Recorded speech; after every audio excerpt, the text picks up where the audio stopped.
Bene, direi che possiamo cominciare. Il Coordinamento Veneto per la Democrazia Costituzionale, che ha organizzato questo incontro insieme con il Comitato di Padova, l'ANPI e Libertà e Giustizia, vi dà il benvenuto e ringrazia i due relatori, il professor Mario Bertolissi, ordinario di diritto costituzionale all'Università di Padova e membro della commissione trattante con il governo in rappresentanza della Regione Veneto, e il professor Massimo Villone, emerito di diritto costituzionale all'Università Federico II di Napoli e presidente del Coordinamento per la Democrazia Costituzionale Nazionale. Allora, qual è lo scopo di questa iniziativa? È quello di consentire a tutte noi e a tutti noi di capire che cosa sta succedendo e quali modifiche all'assetto istituzionale e anche democratico del nostro Paese possa portare il processo di autonomia differenziata regionale così come si sta producendo. La sensazione è che in tutti questi mesi si sia andati avanti più o meno nel silenzio o nell'inconsapevolezza dell'opinione pubblica, con una modalità che ci viene da dire tipica del nostro paese, del si fa ma non si dice, e questo ci preoccupa non poco, ed è per questo che vorremmo capire meglio che cosa sta succedendo. Il fatto che le regioni, alcune regioni ma altre si stiano affacciando sulla fronte della richiesta di autonomia maggiore, autonomia differenziata, anche questo pone una serie di problemi, perché non sempre le regioni in questi anni, dal 1970 esistono le regioni a statuto ordinario, mentre da molto prima quelle regioni a statuto speciale, ecco, non sempre hanno dato prova di essere degli organismi adeguati a quello che potevano o dovevano fare. Per quanto ci riguarda, basti pensare a cosa è successo con il MOSE e non dico altro. Allora, vi chiediamo, professor Bertolissi e professor Villone, di farci capire quali ricadute concrete nella vita di noi cittadine e cittadini avranno le decisioni che verranno prese soprattutto in materia di scuola, di sanità, di infrastrutture, ci sarebbe il lavoro, poi ci sarebbe l'ambiente, perché sono tutti temi molto molto importanti. A quali modifiche nella struttura istituzionale del nostro Paese apre la frammentazione prevista dalla differenziazione dell'autonomia regionale pensata con queste modalità? E vi chiediamo anche se è possibile sottrarre gli accordi bilaterali alle modifiche che il Parlamento eventualmente può apportare o addirittura sottrarle a un eventuale referendum.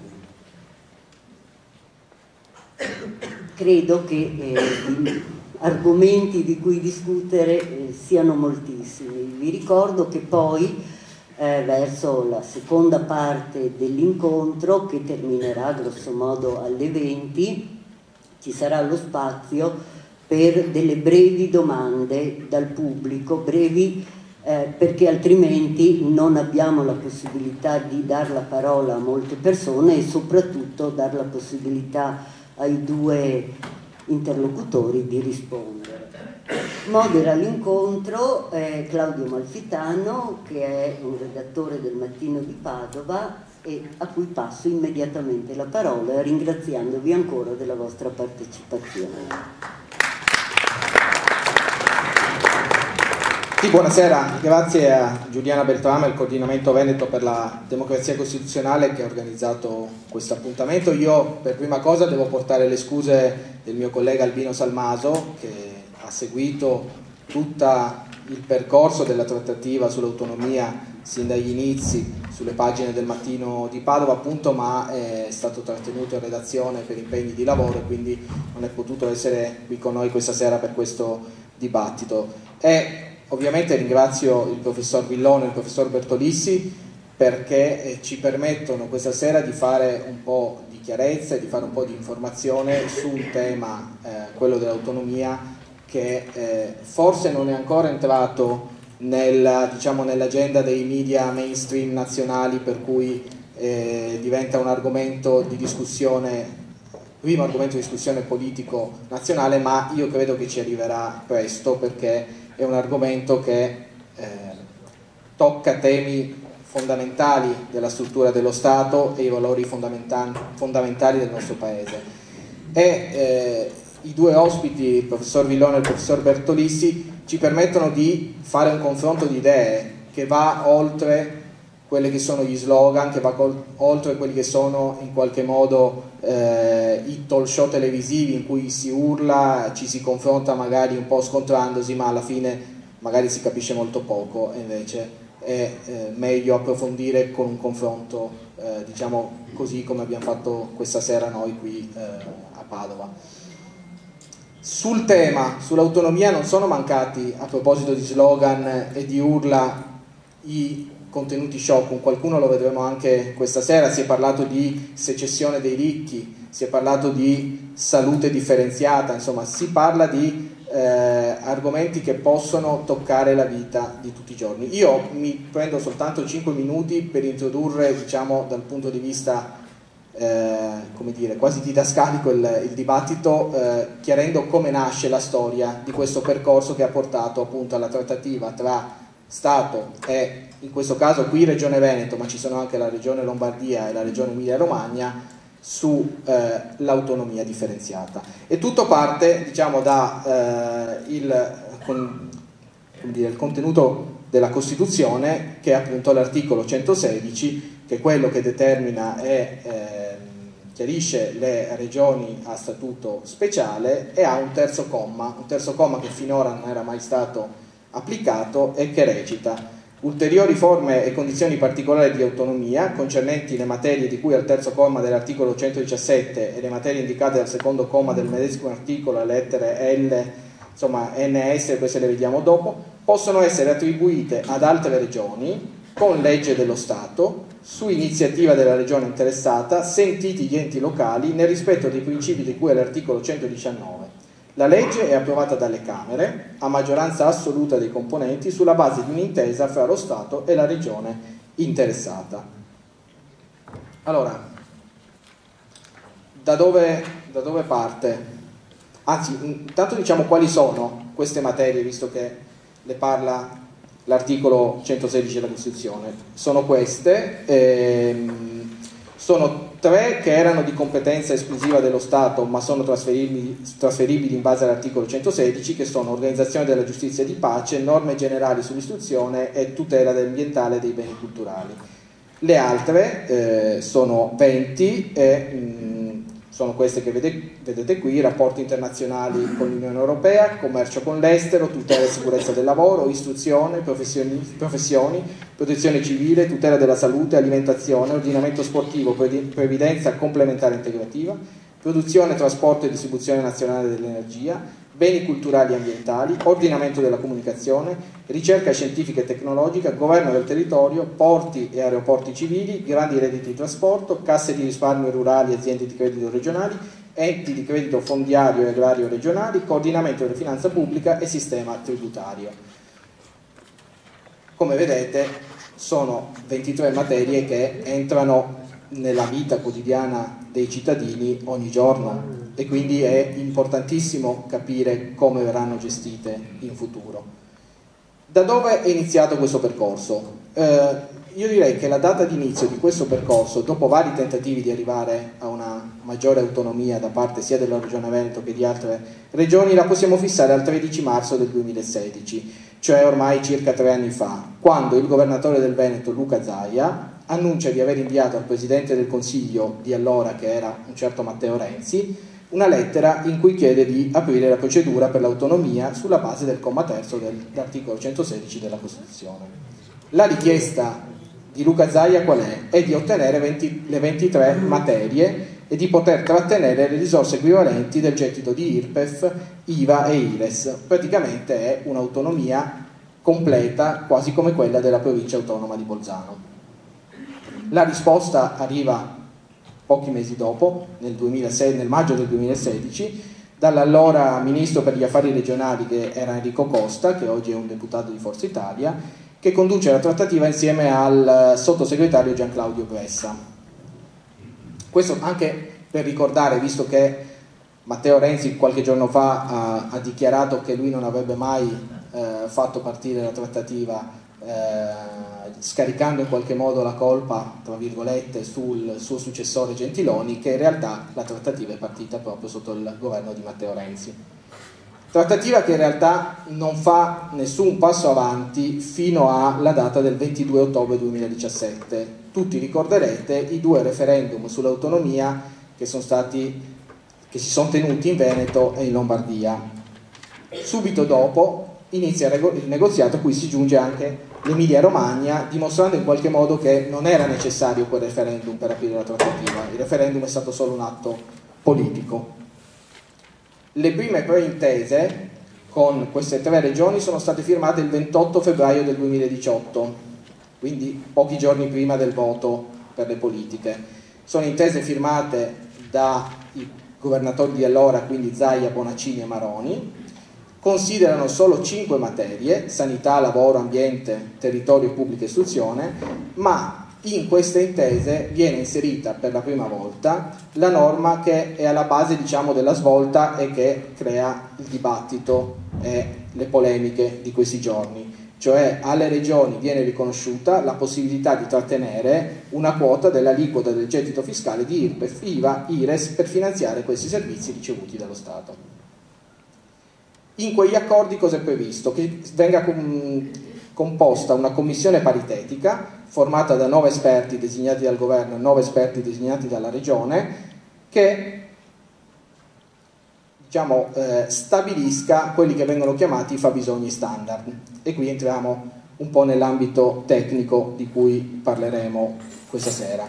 Questa norma, quindi quella sui fabbisogni standard e sulla possibilità di trattenere una parte del gettito fiscale, è entrata tale quale nelle 3 bozze che il ministro degli affari regionali Stefani ha consegnato lo scorso 14 febbraio al premier Giuseppe Conte e che normano l'autonomia di Veneto, Lombardia ed Emilia Romagna.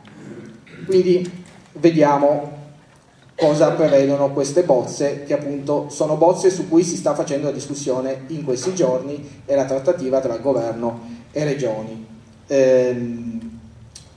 Allora, queste sono le materie e gli argomenti della trattativa. Adesso io li guardo velocemente perché per ognuno di questi capitoli bisognerebbe fare un dibattito e non abbiamo il tempo per farlo, però diciamo sui giudici di pace la competenza passerebbe alla Regione Veneto sulla distribuzione del personale e l'organizzazione delle sedi. L'istruzione, il provveditorato diventa regionale e quello provinciale passano dal MIUR, quindi dal Ministero dell'Istruzione e dell'Università, al Veneto. I presidi e i dirigenti scolastici diventano dipendenti della Regione entro 3 anni.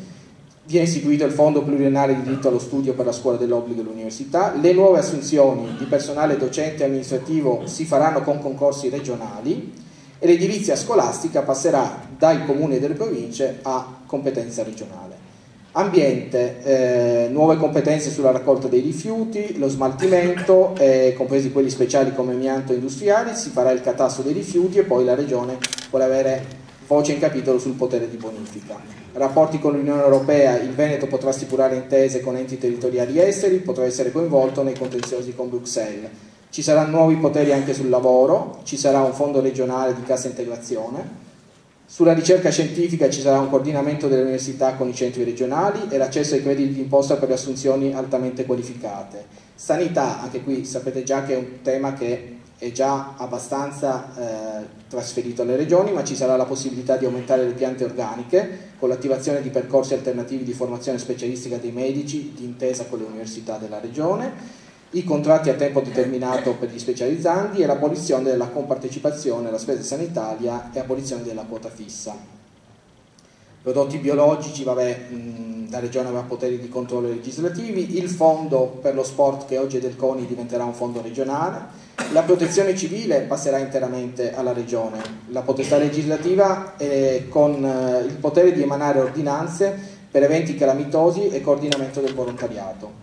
Poi ci sarà anche sul governo del territorio e quindi sull'urbanistica la possibilità di costruire in deroga al PRG assegnata alle regioni. Sulle infrastrutture, come vedete, l'intesa non è ancora stata raggiunta perché il Veneto ha chiesto di ottenere la gestione di diverse linee ferroviarie della regione che non è stata ancora accordata dal Ministero, insomma la trattativa è ancora in corso. Porti e aeroporti, la regione può realizzare i master plan degli aeroporti. Per quanto riguarda la laguna di Venezia passerebbe la gestione alla regione Veneto, la potestà legislativa esercitata dallo Stato passa alla regione sia per la laguna che per il bacino scolante d'intesa con il magistrato alle acque, e passa alla regione Veneto anche la gestione del Mose che è stato interamente pagato dallo Stato e diciamo è quasi in via di conclusione dal punto di vista dei lavori, e passano alla regione alla competenza del porto di Venezia con l'ampliamento della zona franca di competenza appunto del porto. Ancora ci sarà un'agenda digitale veneta per la comunicazione. Sull'energia invece l'intesa ancora non c'è, ma il Veneto chiede la VIA, che è la valutazione di impatto ambientale, e il controllo di elettrodotti, gasdotti e linee elettriche. L'accisa del gas naturale rigassificato in Adriatico dovrebbe restare al Veneto. Previdenza complementare, ci saranno nuovi poteri per le forme integrative collettive con possibilità di istituire pensioni integrative per i dipendenti pubblici regionali, quindi della sanità e della scuola. Sull'autonomia finanziaria è un tasto dolente su cui adesso approfondiremo. Non c'è l'intesa sul demanio, ma il Veneto chiede che vengano passati alla regione i beni del demanio marittimo e idrico. Anche sui beni culturali bisogna ancora portare avanti la trattativa, ma i beni culturali e ambientali resterebbero allo Stato, le soprintendenze archeologiche invece delle belle arti passerebbero al Veneto.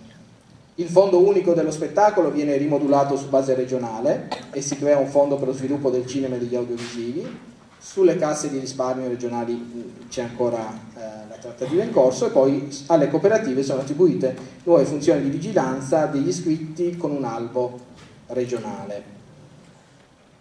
La questione centrale però è quella appunto che dicevamo dell'autonomia tributaria delle tre regioni, in questo caso della nostra regione che è il Veneto, perché se queste materie passano da una competenza statale a una competenza regionale servono ovviamente anche i soldi per gestirle. Come viene affidata questa quota alle regioni? Come si diceva, c'è una trattenuta del gettito fiscale, quindi di IRPEF, IVA e IRES. Chi decide la quota? Qua si apre il dibattito tra, diciamo, quello che erano i costi storici e il fabbisogno standard. Cioè il fabbisogno standard è una misura introdotta ancora dalla legge 42 del 2009 dall'allora ministro Calderoli, che però viene applicata poco. Proviamo a fare un esempio su quale sia la differenza tra costo standard e poi costo storico e fabbisogno standard. Il costo storico, che verrà applicato per i primi anni, diciamo, i primi 5 anni, almeno da quello che si legge nelle bozze dell'intesa, è quanto speso da una regione in un determinato periodo, per esempio lo scorso anno. Facciamo un esempio: il Veneto per l'istruzione lo scorso anno ha speso 477 euro pro capite. Il costo medio nazionale in realtà è più alto, quindi è 537 euro pro capite. Quindi il Veneto potrà trattenere per l'istruzione 477 euro o i 537? Questo è, come dire, l'argomento su cui una commissione paritetica dovrà esprimersi, e quindi verranno fissati, ci saranno degli esperti del governo e dei rappresentanti di tutte le 20 regioni, perché a questo punto bisogna coinvolgere tutte le regioni, che fisseranno quelli che vengono chiamati LEP, livelli essenziali di prestazioni, con i relativi costi standard. Questi LEP in teoria dovrebbero entrare in vigore appunto 5 anni dopo la firma dell'intesa.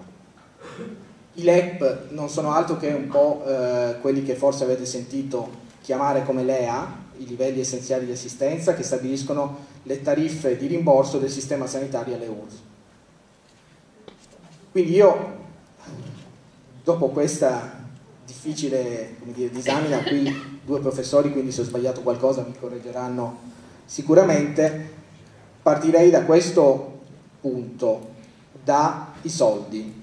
L'impressione che ho io è che, insomma, che abbiamo avuto, è che ogni regione in qualche modo sia contenta di accettare i LEP se portano più soldi alla propria regione, ovviamente.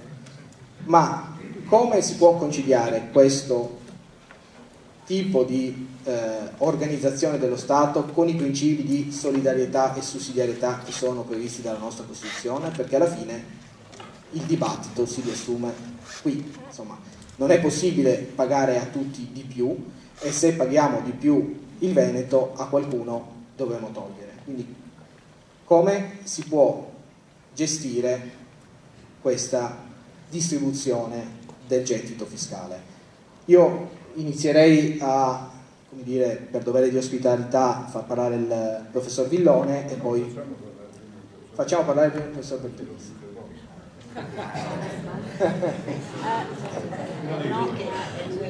Diciamo, lasciamo decidere al professor Villone. Sono particolarmente lieto che sia stato invitato qui a Padova. Cercherò di rispondere alla domanda che mi ha posto Claudio Malfitano, dopo aver comunque fatto questa brevissima premessa. Il dibattito che c'è stato, viaggia su un binario che è suo, io viaggio sul mio e ho sempre viaggiato sul mio. Per cui, preparandomi per questo incontro, ho messo questo titolo agli appunti: il dialogo nord-sud e il suo carattere costituente. Io lo concepisco così, perché in seguito a questa iniziativa, la quale, per essere precisi, non è partita, sì, è partita alla data che è stata ricordata, ma per essere precisi è partita 29 anni fa, che è una cosa diversa. Per cui chi si sbalordisce oggi e dice ma come non sapevamo niente, amico, bisogna darsi una svegliata, non dormire, perché di questa questione si parla da tantissimo, e l'iniziativa presa dalla Regione Veneto lo è stata fatta nella vigenza dell'articolo 116 testo originario, quindi la richiesta era proprio di essere regione speciale, aggiunta nell'elenco previsto dall'articolo 116, e quindi dopo Friuli Venezia Giulia, che è stata l'ultima, Veneto. Ci sono stati 3 passaggi in Corte Costituzionale, c'è stato quello ultimo del 2015. Quindi dicevo, quello che mi interessa è il dialogo, il confronto su queste cose, e penso che possa, se si è ragionevoli, se si sa di che cosa si parla, se si è disponibili ad ammettere di non essere monopolisti della verità. Scusate, faccio queste premesse. Il contraddittorio presuppone che io sia disposto ad ammettere che il mio interlocutore ha ragione, però anche lui deve ammettere che posso avere ragione io. Allora confrontiamo tutto, e qui quello che non torna, ad esempio, sono i dati di partenza. Diceva Winston Churchill che crede, dice io sì, credo nei dati, nelle analisi, in quelle che sono riuscito a manipolare. Faccio una battuta per dare l'idea, ecco, ma se noi riuscissimo, ad esempio, a mettere lo Stato in condizioni di dare dei dati seri vuol dire che finalmente anche lui sa come stanno le cose, perché adesso non sa come stanno le cose. Sarebbe un risultato straordinario nell'interesse della Repubblica.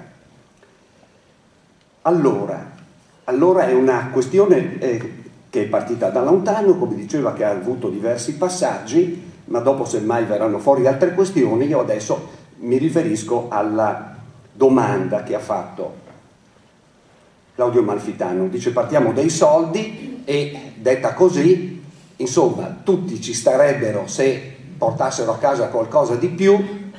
La preoccupazione sorge che se per caso qualcuno dice qualcuno deve avere di più, c'è qualcuno che deve avere di meno.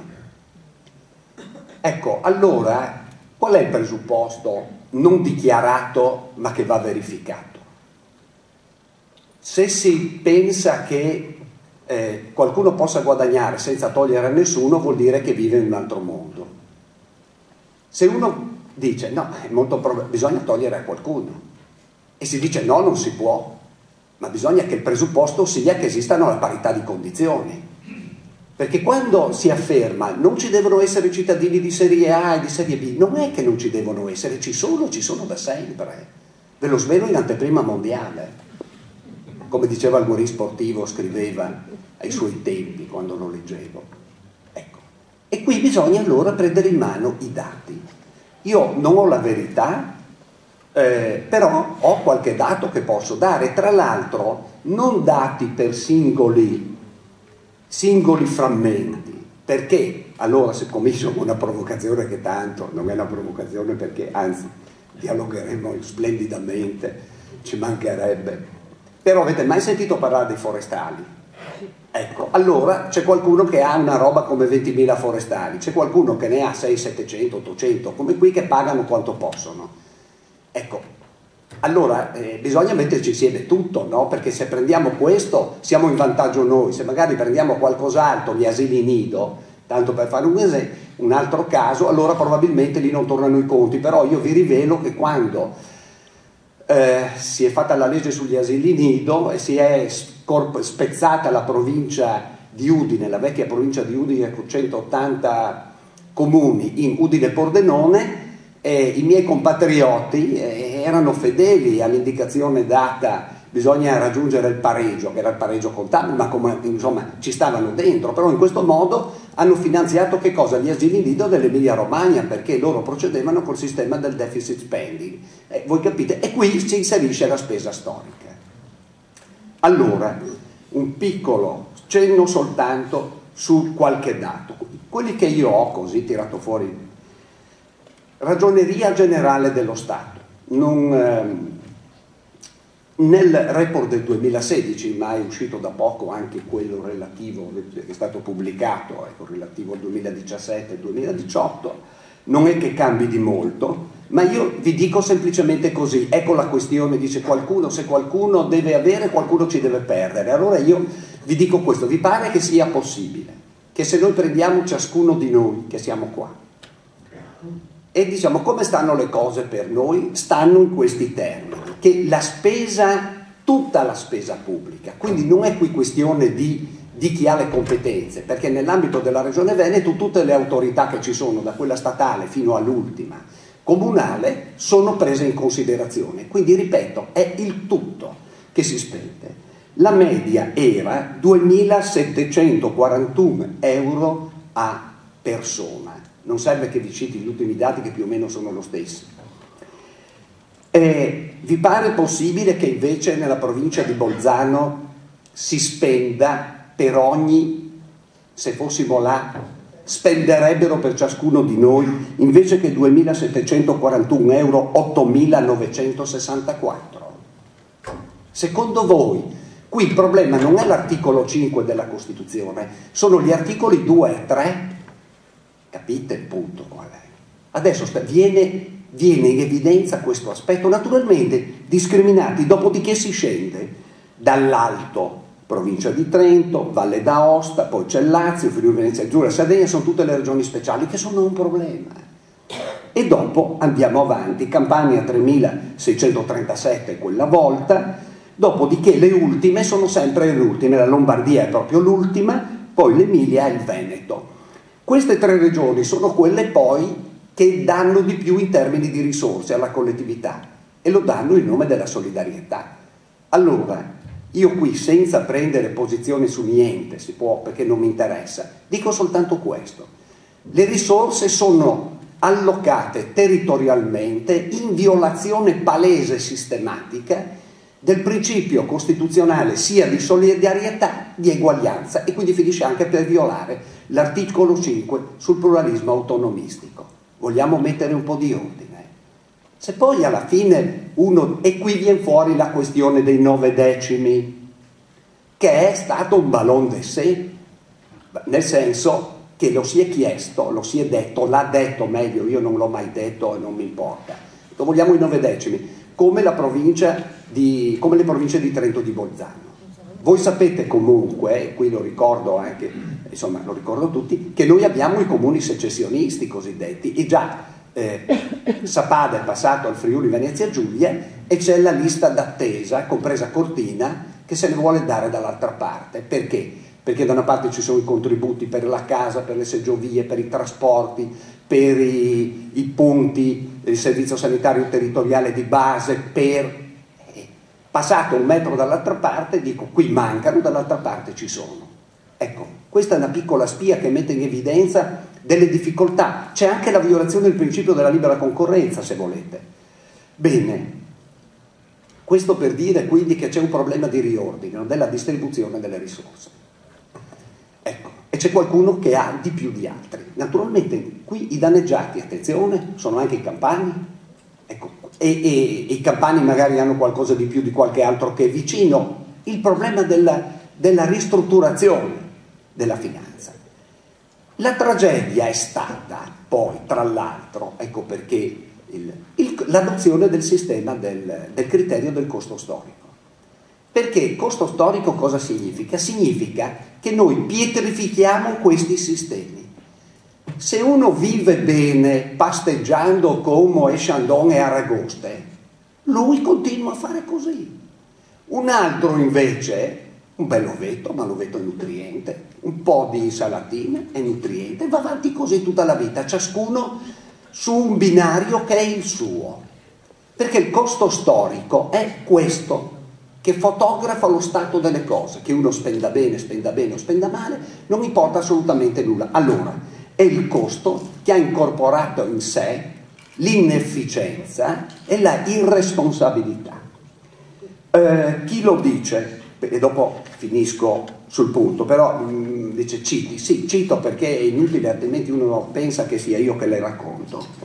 Scriveva Alberto Quadrio Curzio, va inoltre ricordato che il fulcro del federalismo fiscale, vuol dire una distribuzione ragionevole ed equilibrata delle risorse con riferimento ai vari livelli di governo, è il superamento del principio della spesa storica, che ha generato comportamenti irresponsabili con trasferimenti di risorse dal centro agli enti substatali per ripianare i conti. Con il federalismo i fabbisogni finanziari per tutte le tipologie di spese saranno calcolati su dei costi standard, e dopo parla del meccanismo di perequazione che identifica evidentemente il federalismo solidale.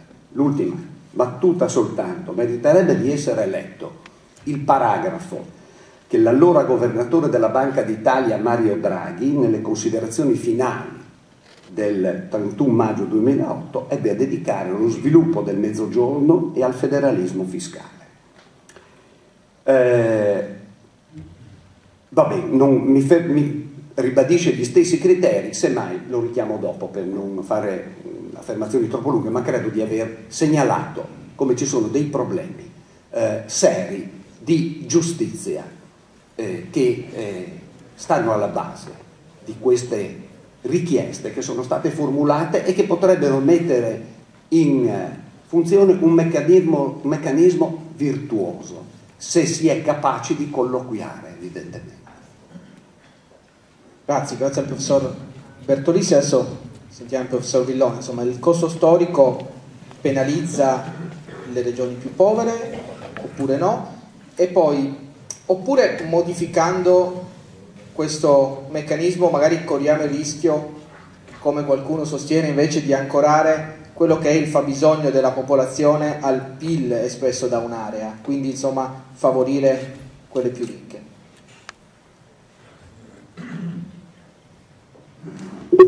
Ma io intanto vorrei sottolineare una cosa, che questa faccenda delle risorse, questo profilo delle risorse che è stato sintetizzato probabilmente al di fuori dei confini del Veneto come secessione dei ricchi, perché il resto del paese così lo chiama, che sia o meno giusto non mi interessa, ma insomma questa diciamo, è la proiezione che dà. Non è quello che esaurisce il tema. Poi ci tornerò perché è importante capire questo. Noi stiamo parlando di cose che vanno molto al di là del profilo pur importantissimo delle risorse. E allora questa discussione sul costo storico è abbastanza inutile, perché noi dobbiamo guardare i meccanismi che stanno dentro queste intese, come dire, per il dopo, perché se no non è che vogliamo fotografare l'esistente, vogliamo capire dove andiamo. Allora perché è stato ritenuto inaccettabile il modello che è stato tradotto in queste intese, che tra l'altro non si sa nemmeno se è ancora quello che ha circolato surrettiziamente per qualche tempo, perché vedete, la cosa che non va è che queste intese sono state coperte dal segreto.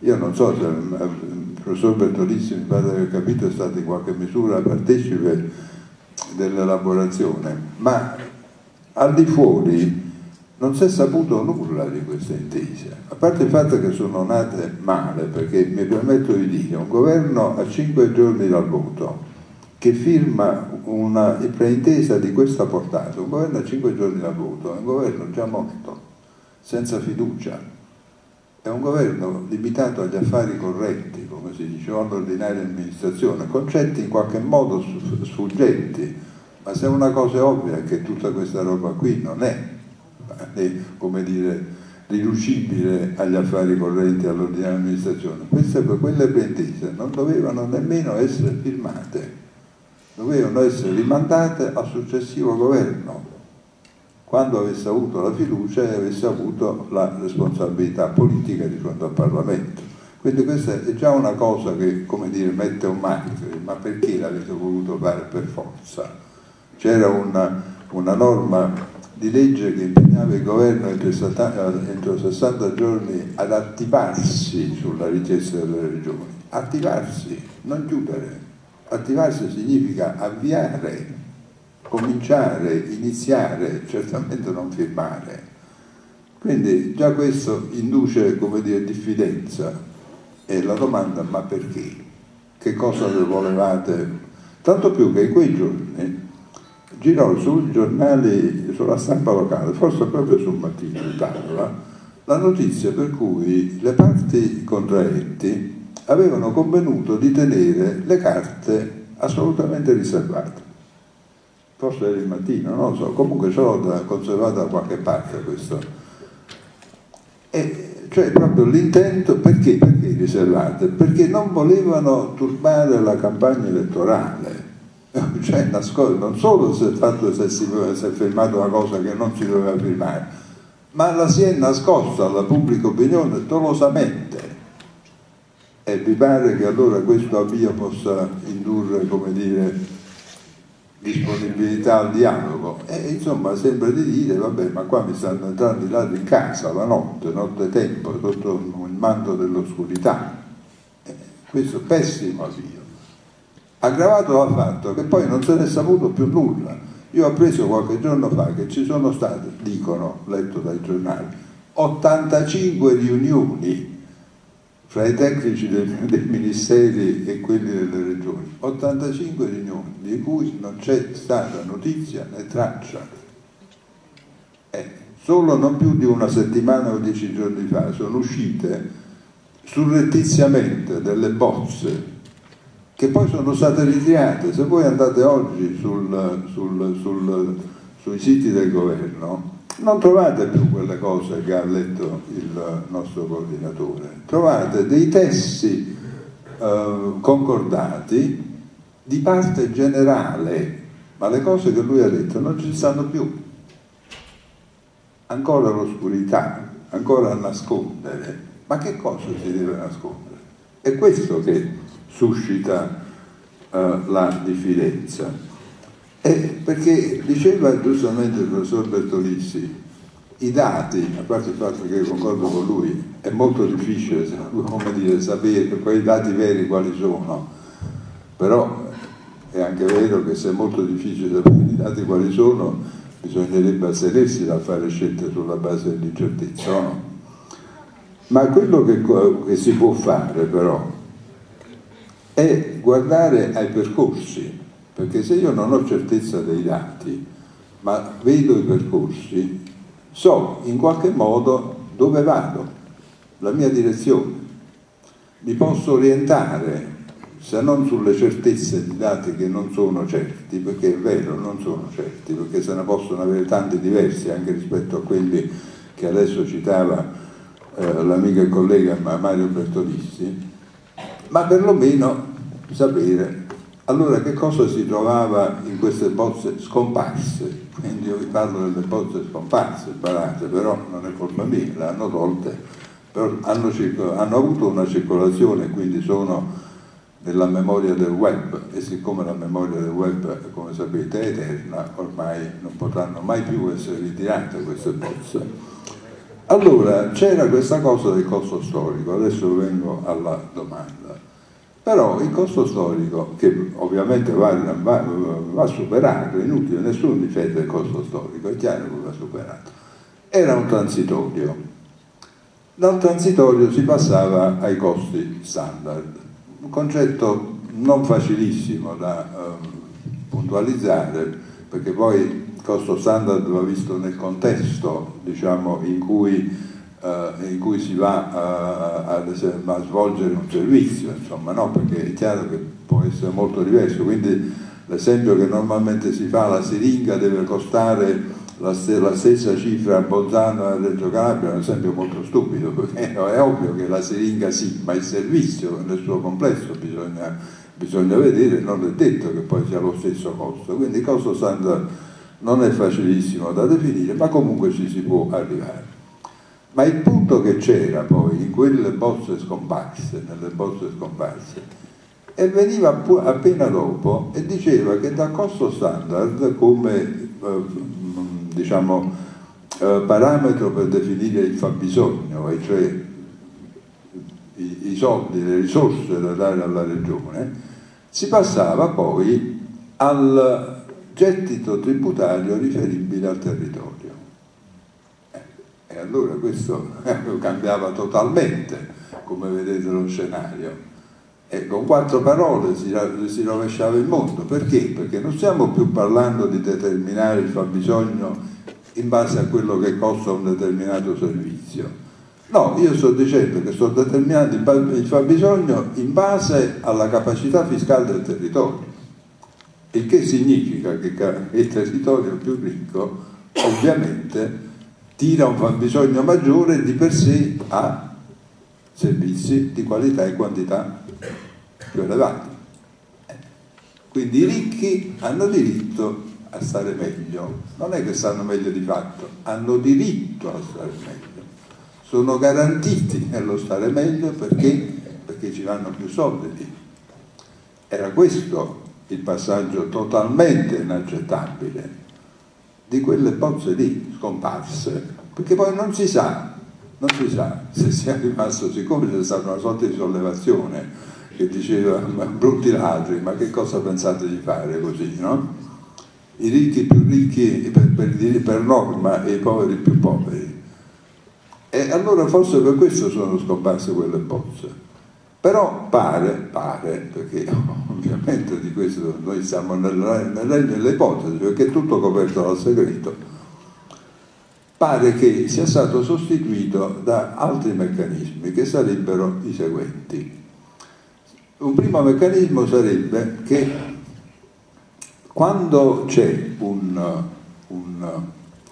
aumento del gettito, questo aumento del gettito va alla regione. E fin qui poi potreste dire, vabbè, normale, perché no, che c'è di strano? A parte il fatto che poi la capacità fiscale del territorio è discutibile come concetto, ma insomma non andiamo su queste cose da specialisti, quindi ci possiamo divertire con meno.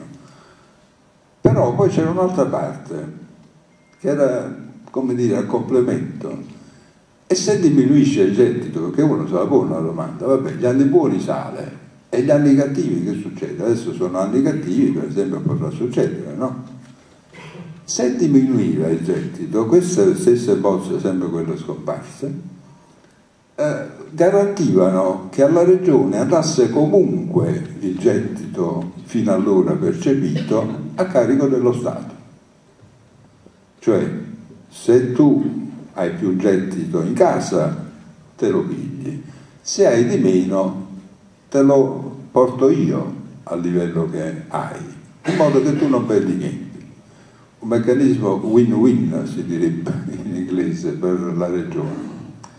Il problema è che se lo Stato, come dire, porta alla pari quell'introito, lo fa con i soldi di tutti, e cioè sono gli altri che garantiscono a quella regione di stare alla pari.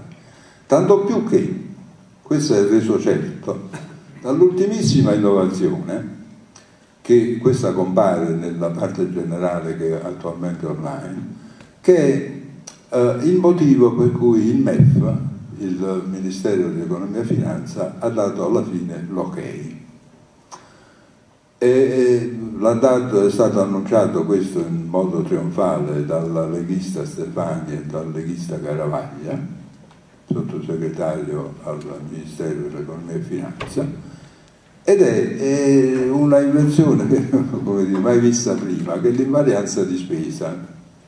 Cioè il MEF dà l'ok a tutto questo marchingegno complesso, purché non ci sia un aumento di oneri a carico della finanza pubblica, cioè non deve esserci un euro di spesa in più. Ma questo, se andasse insieme ai meccanismi che vi ho appena descritto, rende proprio matematico che ci saranno quelli poveri che finanziano i ricchi, perché se io sono chiamato a mettere soldi dello Stato per garantire lo stesso livello nel momento in cui il gettito diminuisce e ho un'invarianza di spesa, non posso nemmeno farlo sul debito pubblico, che potrebbe essere, come dire, potrebbe essere una via d'uscita. No, devo per forza levarli a qualcun altro. E quindi adesso sta proprio scritto nero su bianco. Allora, vedete, non è un problema di costi, è un problema di percorsi, perché io in questo modo sto dicendo che sto irrigidendo il sistema in un certo modo, in un certo senso, a favore di chi ha di più. Poi i costi saranno bassi, saranno alti, non importa. Io sto dicendo la strada è questa, ed è questo che è inaccettabile. Perché poi, e qua dobbiamo per forza andare in un altro segmento che non è stato toccato dalla domanda, ma che se non guardiamo non ci consente di capire l'insieme, perché poi questi meccanismi diventano tendenzialmente irreversibili, questo è il punto. Quindi non solo voi indicate la direzione, ma dite che da là non si torna indietro. Perché sono irreversibili? Perché questa legge di cui parliamo è una legge rinforzata che nell'articolo 116 ha un percorso preciso, proposte dalla Regione, parere degli enti locali, del quale nessuno se ne importa, ma insomma questo è un minus, approvazione a maggioranza assoluta sulla base di intesa. Va bene? Poi su questa cosa di intesa c'è tutto un problema sul quale però torneremo penso dopo, perché c'è il problema dell'emendabilità, che è un grosso problema che sta venendo proprio fuori in questi giorni. Allora questo è il percorso. Allora, secondo principio generale, qualunque modifica si fa con lo stesso percorso, cioè voi non è che potete modificarlo con un percorso diverso, questo mi pare si colga subito. Allora notate che in questo percorso la Regione come dire, domina il procedimento all'inizio e alla fine, perché propone e poi dà le intese.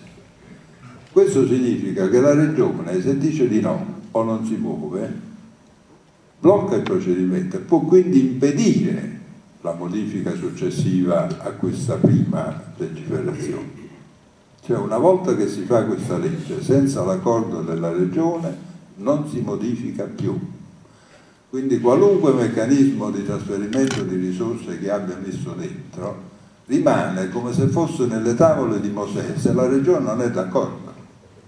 Qualunque cosa si scrivano poi dopo, in realtà questo è un meccanismo che è dato al 116, è chiaro, quindi la Regione potrà sempre dire no, non voglio, e la cosa finisce là. Quindi se è una direzione a far danno a qualcuno, quel qualcuno non potrà mai avere un ristoro attraverso una scelta di una regola diversa, tanto più che questo, essendo legge rinforzata, è sottoposto persino al referendum abrogativo, secondo la giurisprudenza della Corte Costituzionale. Non solo, ma è sottratta anche per esplicito dettato al referendum propositivo che questa stessa maggioranza sta mettendo nella sua Costituzione.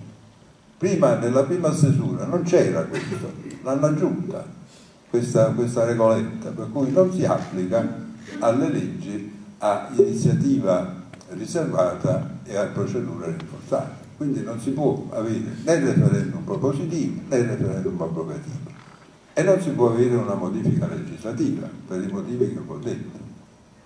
Quindi stiamo scherzando. E allora tu vieni nottetempo di nascosto in casa mia sotto il mando dell'oscurità e poi mi dici ora è per sempre. Ma questo non è pensabile che questa cosa possa essere accettata senza reazioni. Qui poi ci sarà appunto il profilo dell'emendabilità e ce ne sono anche altri che vorrò affrontare, ma su questo punto mi fermo qui. Ecco, affrontiamo più avanti perché i temi sono parecchi e il tempo è poco, quindi chiederei a entrambi di cercare di contenere il più possibile gli interventi per quanto possibile perché i temi sono complessi. Mi ha chiesto il professor Bertolissi una breve replica su questo punto. Io puntualizzerei, aggiungerei che c'è stato proprio oggi pomeriggio il question time alla Camera in cui il Presidente del Consiglio Conte ha risposto sul tema dell'autonomia e ha dato queste rassicurazioni. Ha detto che il percorso del regionalismo differenziato dovrà tenere in considerazione non solo la peculiarità delle realtà territoriali, ma anche la piena realizzazione della solidarietà nazionale nell'ambito della tutela dell'unità giuridica, di quella economica e dei livelli essenziali delle prestazioni concernenti diritti civili e sociali, prescindendo dai confini territoriali. Posso assicurare che il complesso procedimento che si sta dipanando coniugherà in piena conformità con la nostra architettura costituzionale il rafforzamento dell'autonomia regionale con la salvaguardia della solidarietà e della coesione nazionale. Queste sono le parole del Presidente del Consiglio.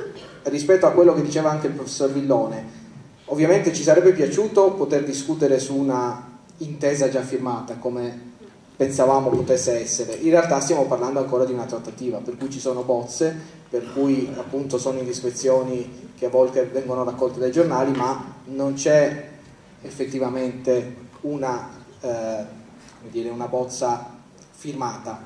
Siamo ancora a livello di trattativa. Sì, ho chiesto di dire due parole perché il professor Villone ha argomentato in vario modo e se ha ragione lui, ha ragione anche nelle premesse, ha ragione anche nelle conclusioni. Ora, per quel che mi riguarda, io mi permetto di osservare quanto segue.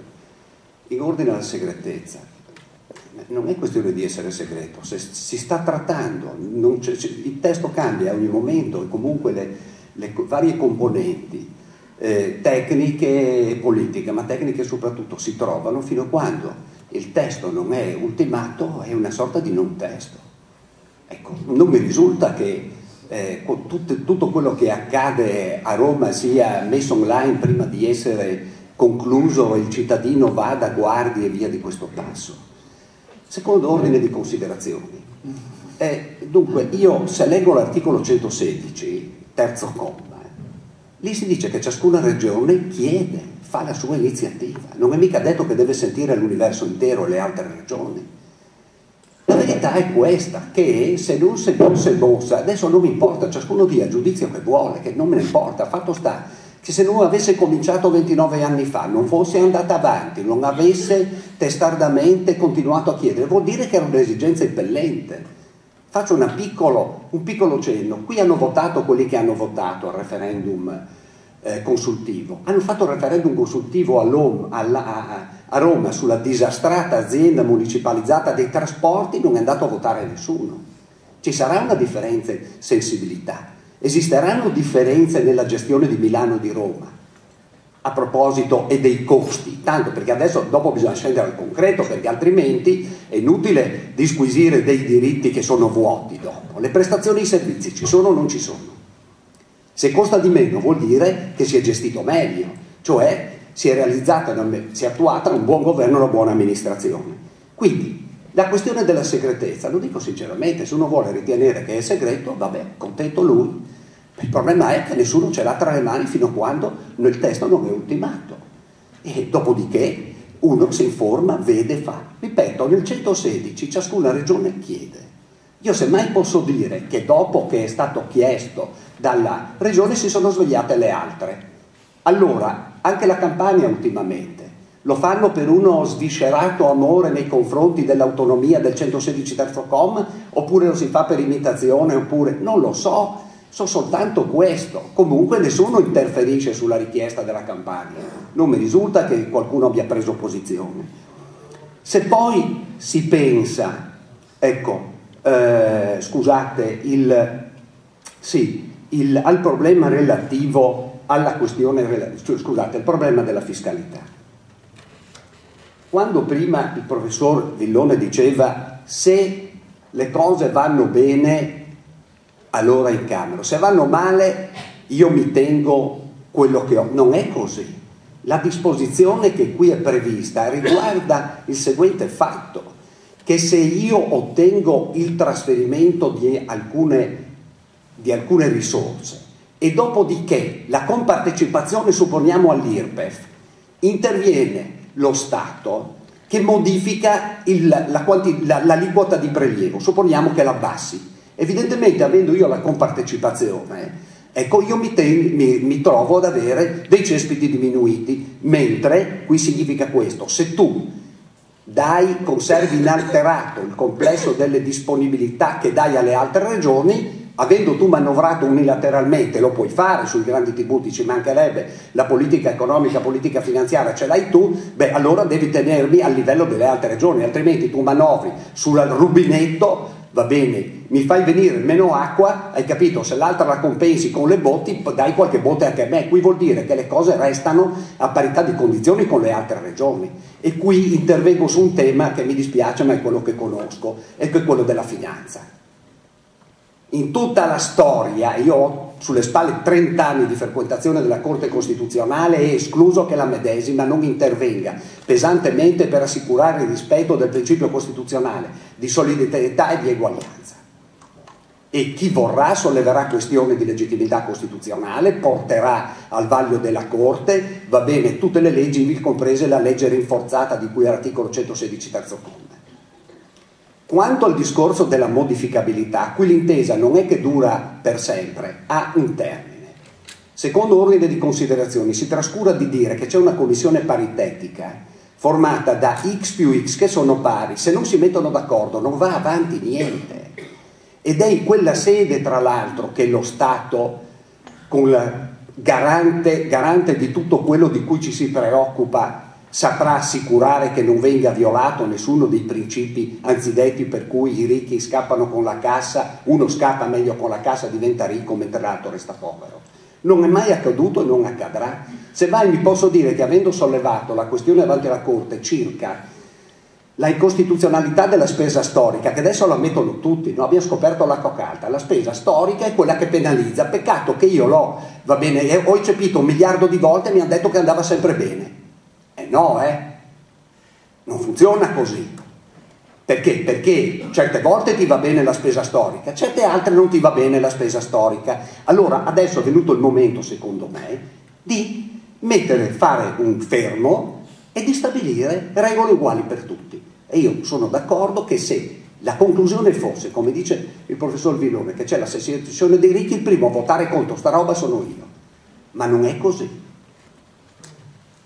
Allora io adesso ridò la parola al professor Villone cercando di introdurre due, così potrà anche dare una risposta, ma introducendo anche due elementi che sono nella nostra vita quotidiana. Uno è la sanità. La sanità, perché partiamo da questa che è una provocazione, voi la vedete alle nostre spalle, una campagna fatta dall'Ordine dei Medici di Bari, una malata di tumore appunto avvolta da una bandiera tricolore che dice Italia non abbandonarci. A questa campagna ha risposto oggi con una lettera aperta il governatore Luca Zaia, una lettera aperta ai cittadini del Sud, è la seconda che fa nel giro di qualche settimana, dicendo che la sanità veneta cura tutti, cura sia i cittadini veneti che quelli che arrivano da altre regioni, e che l'autonomia sarà un'occasione per guardare invece agli sprechi che colpiscono le regioni del Sud e colpiscono soprattutto anche i medici che protestano, i medici di Bari che protestano contro questa riforma. E l'altra questione è quella della scuola. Qui vedete appunto una semplice tabella in cui si capisce quanti sono i docenti, gli insegnanti nelle varie regioni e come, regionalizzando appunto Lombardia, Veneto e Emilia Romagna, si trasferisca alle regioni di una buona parte di tutti i docenti a livello nazionale. Sulla scuola io porterei la testimonianza del segretario regionale della CGIL del Veneto, che è Cristian Ferrari, che oggi sul Mattino di Padova diceva questo: l'istruzione è un emblema dell'identità nazionale e non può essere surrogata da leoni di San Marco in aula o amenità del genere. Non è concepibile che docenti con identici incarichi dipendano gli uni dallo Stato e altri dalle regioni. Allora, professor Villone, sarà così? Cosa succede su sanità e scuola? Io intanto consiglierei al governatore Zaia di parlare e scrivere di meno, perché ogni volta che lo fa danneggia la sua causa, anche questa cosa, perché qualcuno glielo dica queste cose, che meglio che taccia, perché non suscita simpatie. Vedete, voi sanità e scuola sono diventati gli emblemi, però io credo che dobbiate percepire il quadro di contesto, perché negli accordi, nelle intese, sempre quelle scomparse, ma prima o poi riappariranno, e io lo dico a Mario Bertolissi, è chiaro che non do la colpa ai tecnici, per carità, questo è tutto un gioco che è colpa comunque dei politici, questo è tutto evidente. Che cosa si dice in quelle intese? Se voi leggete, è trasferita alla Regione la potestà legislativa su 2 punti e seguono una serie di cose. La cosa curiosa è che almeno nelle materie di potestà legislativa concorrente, la Regione ha già la potestà legislativa, ce l'ha già tutta, la potestà legislativa di dettaglio, ce l'ha tutta la Regione. Lo Stato ha solo la legislazione di principio e ha tutta la potestà regolamentare, cioè tutta la normazione, la capacità di fare regole, a parte i principi, in tutte quelle materie che avete sentito, è già nelle mani della Regione. E allora che cosa si trasferisce? Perché la dice proprio, si trasferisce la potestà legislativa, ma quale? Ce l'ha già? No. Perché che operazione fanno queste intese? In realtà affettano la potestà legislativa statale, è chiaro? Cioè sono fette della potestà legislativa statale di dettare principi che vengono tolte, quindi si diminuisce la capacità dello Stato di dettare regole nella forma del principio fondamentale. E quindi si diminuisce la potestà dello Stato di fare politiche generali. Allora si può capire si può capire se c'è una dimensione regionale dell'interesse, cioè si dice ma io in questa cosa ho individuato una dimensione regionale dell'interesse e allora perché no la regione può. Però io me lo chiedo, per esempio, ma la dichiarazione dell'equivalenza dei farmaci ha una dimensione regionale? A me francamente non pare. Le professioni hanno una dimensione regionale, e quale sarebbe? L'avvocato emiliano e l'avvocato veneto e l'avvocato del Lazio? Anzi è un problema per il professionista se si trova a essere oggetto di regolamentazioni diverse regione per regione. L'ordinamento sportivo, ma e che senso ha l'ordinamento sportivo, dare una potestà legislativa sull'ordinamento sportivo? Però poi se uno ci pensa vede forse una luce, che l'ordinamento sportivo non è che interessa alla regione disciplinare come si gioca a basket o come si tirano i pugni sul ring. Cosa interessa? Interessa la società sportiva, l'associazionismo, perché lì si fanno voti. Questa è una roba di ceto politico. Di ceto politico. C'è questa chiave di lettura che non si coglie. E allora se uno segue la dimensione regionale di interesse, vede che chiedono quello che chiedono per le infrastrutture, ma ci rendiamo conto che se fosse stata in vigore questa roba l'autostrada del sole non si faceva, che non si faceva l'alta velocità da Napoli a Milano e che non si farà mai più quella da Napoli a Reggio Calabria e tanto meno da Napoli a Bari. È chiaro questo, insomma. Porti e aeroporti, che facciamo? Regionalizziamo Malpensa? Che significa questa roba? È chiaro che qui c'è l'idea di infrastrutturare il nord attraverso una rete di accordi interregionali e mettere sostanzialmente il confine meridionale dell'Italia dalla Liguria al Veneto, ai confini meridionali dell'arco delle regioni del nord. E il resto del paese lo attacchiamo all'Africa. Perché gli industriali sono contrari? Perché loro capiscono che il 70% del mercato del nord sta al sud e non hanno nessun interesse a che questa cosa vada avanti.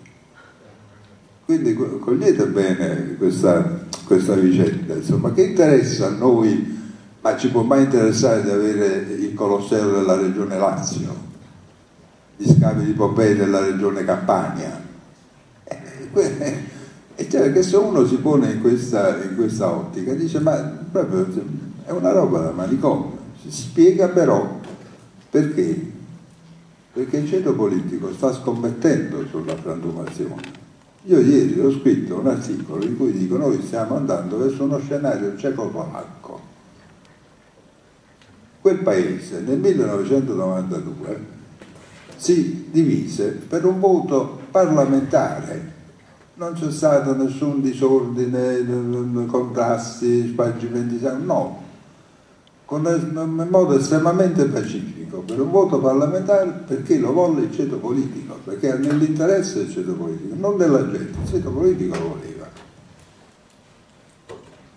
E da noi sta succedendo qualcosa del genere. Perché le regioni, perché la Campania è d'accordo? E te lo dico, e questo ti spiega perché è d'accordo. Caspita, è d'accordo sì, perché comunque il ceto politico qualche cosa ci guadagna, perché il ceto politico non guadagna solo nelle risorse, guadagna nel potere nella gestione, perché è quella che poi alla fine fa i voti. E tu giustamente fai il professore, forse queste cose non ti occupi, però poi quando vai nelle strade a vedere come funziona, trovi questa roba qui. E allora capisci perché ci vuole l'ordinamento sportivo, l'alimentazione. Ma dico, che cosa può essere la dimensione regionale dell'alimentazione? Qualcuno me lo spiega? Eppure chiesta. L'ordinamento della comunicazione, già ci sono i Colecom, già ci sono, che bello, le licenze alle TV locali. Cioè se uno va a guardare un po' dentro queste cose, capisce perché ci sono. Non è una bella cosa. Poi in tutto, però, detto questo, io riconosco l'esigenza che poneva il professor Bertolisi, la riconosco, perché noi abbiamo certamente bisogno di ripensare le ragioni generali anche della solidarietà. Dobbiamo ripensare i meccanismi generali della distribuzione delle risorse. Io su questo sono d'accordo con quello che lui dice. Penso che questa vicenda abbia un lato oscuro per come è nata e per come è stata gestita, e che se non si raddrizza continuerà ad avere uno oscuro che porta questo paese in una brutta direzione, inaccettabile. Quindi io non voglio che sia corretta, riorientata, rimessa sui binari. Per questo io insisto, non so se ci arriviamo adesso dopo sulla emendabilità. Ci arriviamo dopo, allora sull'emendabilità dopo, mi fermo qui. Diamo la possibilità di rispondere a questo al professor Bertolisi, insomma, rischiamo davvero uno scenario cecoslovacco oppure no? Io, vabbè, può darsi che mi sbagli, ma proprio è un'idea che non mi ha mai sfiorato e che non rilevo qui, frequentando questa regione e anche qualche altra, i cittadini da sempre ormai, potrei dire. Io, dopo aver sentito ancora il professor Villone, sono convinto che davvero bisogna discutere, dialogare, perché adesso non rispondo, perché non stiamo qui amabilmente parlando, insomma, e anzi questa già è una grande cosa, però vi faccio solo un esempio, anzi non vi faccio un esempio, questo lo dico semmai per le trattative come si sono svolte. A parte le questioni di impianto, dopo ad un certo punto si è passati ad esaminare materia per materia e lì si sono confrontati i cosiddetti, cioè noi cosiddetti, i tecnici, ad esempio, che ne so io, quelli del settore della sanità con le dirigenze del Ministero della Sanità, infrastrutture e via di questo passo. Allora, supponiamo per la sanità. La sanità è una materia poi del tutto particolare, perché è vero che il 117 dice che fissa i principi, però la giurisprudenza della Corte ha sempre detto che qui è talmente intensa la presenza del principio di uguaglianza, articolo 3, il 32, quello che dice sulla sanità, che è una materia a sé stante. Quindi qui lo Stato il naso ce lo mette quando vuole, fa quello che vuole. E se tu fai qualche cosa è perché te lo lascia fare. Ma io vi faccio questa domanda. Per quale ragione noi dobbiamo trovarci nella condizione di non avere più medici? E state attenti che non ne abbiamo più, perché io nel 2017 ho fatto un convegno qui al BOC, carenza di medici, sanità a rischio, doveva farne un altro il 21 di marzo che rimanderemo, adesso il passaggio è sanità senza medici, il problema l'ha posto un professore di diritto costituzionale, neanche. Ma sapete perché non possiamo avere, anzi diciamo, chi è lo stratega, quello che garantisce la coesione sociale, che lo tutela la salute per tutti? È il superiore ministero, il quale superiore ministero non consente che noi possiamo attivare dei posti di specialità superiori, non di ingresso all'università, che quelli il numero programmato va bene, il numero di specializzanti non possiamo farlo, perché lì c'è Gesù Cristo che ti dice che non si può fare, senza neanche motivare. Risultato, siamo senza medici. Adesso, tra l'altro, se avete visto, pure i telegiornaloni nazionali vengono proprio qui nel Veneto perché stiamo peggio che da altre parti. E lo dico a voi, tra poco, va bene, dovremo rivolgerci al veterinario, perché se ti dicono che diventa medico uno che deve ancora laurearsi, io preferisco un veterinario collaudato. No, questa è la realtà. Allora, quello che si chiede è di avere, per cortesia, cavatevi dai piedi, che alla coesione ci pensiamo noi, perché se tu vuoi disinteressarti, noi vogliamo interessarci invece. E allora io avevo per di più proposto l'introduzione di un tributo di scopo, perché avevamo fatto fare i conti, 1 euro a testa, siamo 4 milioni, 5 milioni, 1 euro a testa significa un caffè all'anno a testa, avremmo avuto le borse di studio per garantire, punto. Siamo già indietro perché per fare un medico ci vogliono 10 anni. Allora, invece di pensare a non so quali scenari, nel contraddittorio sono emersi questi problemi. Se vogliamo questo, perché così ci arrangiamo, no? Cioè facciamo noi, capito? Se voi non volete, non vi dico le risposte che dà il MIUR, che è via di testa, perché questo è il dato. La scuola, Allora, io ho scritto un articoletto, qui nessuno vuole fare il mincul pop, i programmi, le storie, no. Sapete la cosa stupefacente che si vorrebbe fare? Cominciare l'anno scolastico con tutti i professori al loro posto. Pensa che roba, a costo zero. Dopodiché, se per caso riusciamo a spendere meglio i soldi, perché bisogna fare la cresta sugli stessi soldi che ti dà lo Stato ti dà 100, io se voglio guadagnarci cioè bisogna che spenda ad esempio 90, mi restano 10, potrei anche dire, dato che i poveracci degli insegnanti sono lì, diamo un aiutino. Allora la CGIL, tutti i sindacati, tutte le grandi organizzazioni sono state sempre contro la differenziazione. Ci sono le biblioteche piene, la rivista Le Regioni ancora 30 anni fa, ha pubblicato una serie di contributi che ha spiegato che per forma mentis non riescono a pensare che ci possa essere differenza. Tanto dopo, tra l'altro, il merito si premia con i contributi a pioggia, come sapete. Ma in ogni caso, scandalo assoluto. Ma allora perché nelle province di Trento e Bolzano i professori possono avere delle integrazioni stipendiali? Domanda. Cosa è lì? È un'altra cosa. Vi dico che nella voce sull'enciclopedia del diritto Trentino Alto Adige e Friuli Venezia Giulia, io sono friulano, avevo scritto quando l'ho fatto che il loro ordinamento, sistema di finanziamento è incostituzionale. E il professor Paladino aveva detto: hai ragione, il problema è politico, è incostituzionale, punto, perché si viola. Dobbiamo rubare i poveri per sfamare i ricchi, se vi ricordate, l'ho detto io nel Robin Hood fatto da Walt Disney. Quindi si vorrebbe cominciare l'anno scolastico con tutti i professori al loro posto. Avete capito la cosa straordinaria?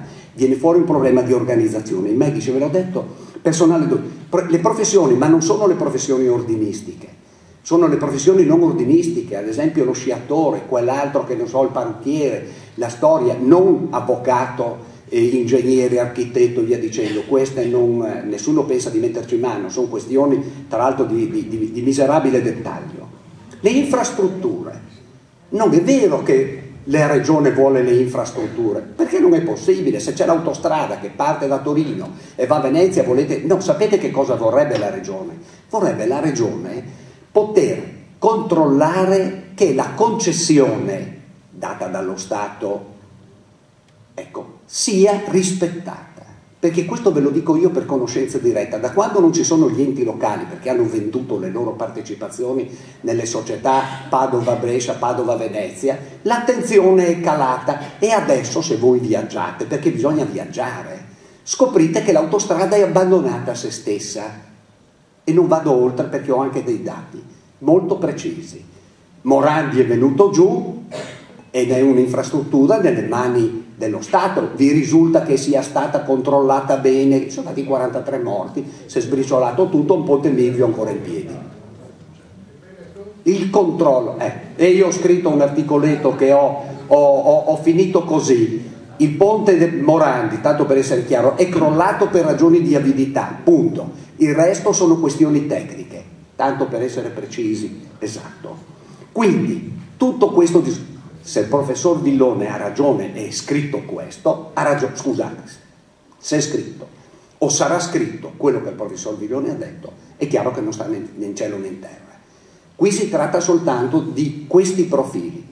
Nel dialogo, al quale ho anche assistito qualche volta, il discorso era questo: ma sentite, se noi stiamo qua e guardiamo meglio, non è anche vi solleviamo da qualche altra preoccupazione, tanto la regia ce l'avete sempre in mano voi. Questi sono discorsi che si sono fatti. Io direi anche questo, e dopo finisco, che la lettura dei testi può sollecitare tante cose, e non è detto che l'interpretazione che si dà sia quella proprio corretta. Dopo può accadere di tutto, e qui tocco una questione che potrebbe anche essere così: il ceto politico ci guadagna, vuole mettere le mani. Io vi posso dire di essere stato testimone anche di discorsi di questo genere. Dobbiamo sapere che se ci portiamo a casa qualche cosa, dopo avremo il potere, avremo la responsabilità di far funzionare le cose, perché altrimenti saranno guai. E se volete che ve ne aggiunga un'altra, scusate se porto via, quando è venuta fuori quante materie chiediamo, io mi sono permesso anche di dire: stanno attenti a non fare come quel commensale che va al ristorante, prende il menù, ordina tutto e dopodiché lascia tutto sul tavolo. prendiamo quello che siamo in grado di fare. Fine. Allora io adesso lascio la parola al professor Villone, che così potrà rispondere sia a queste considerazioni, e introduciamo la questione dell'emendabilità. Prego soltanto di cercare di stringere il più possibile i tempi, perché vorremmo anche sentire appunto le domande del nostro pubblico. E la questione dell'emendabilità è importante perché queste intese tra Stato e Regioni come verranno discusse dal Parlamento? Ancora questo è da chiarire. Sono emendabili o, come sostiene qualcuno, bisogna prendere ad esempio le intese fatte con le confessioni religiose, che vengono invece soltanto approvate o respinte? Ecco, il professor Villone su questo tema ha fatto una conferenza stampa proprio ieri, quindi se lo può dire. Per sollecitare sì, poi ci arrivo subito, sì. 30 secondi però sulla sanità, perché se fosse vero tutto quello che diceva Mario, non ci sarebbe un flusso di 4 miliardi di euro che vanno dalle regioni del sud a 4 regioni del centro-nord, tra cui il Veneto. È perché, insomma, lui dice che va dal veterinario collaudato, ma ci vengo anch'io dal suo veterinario collaudato, perché io non ce l'ho un veterinario collaudato, quindi dimmi chi è, perché la prossima volta ti raggiungo subito. Sono questioni complesse. Comunque ha ragione sul punto che non si possono, come dire, tagliare con l'accetta, non c'è dubbio su questo. Sulla emendabilità, allora si fronteggiano due tesi. Quella per la inemendabilità parte dalla formulazione testuale, perché guarda l'articolo 8 della Costituzione, per cui con i culti cattolici si sono appunto leggi approvate, leggi in base a intesa, questa è la formula dell'articolo 8. E l'articolo 116 usa in realtà le stesse parole, per cui queste intese vengono approvate con legge a maggioranza assoluta sulla base di intesa.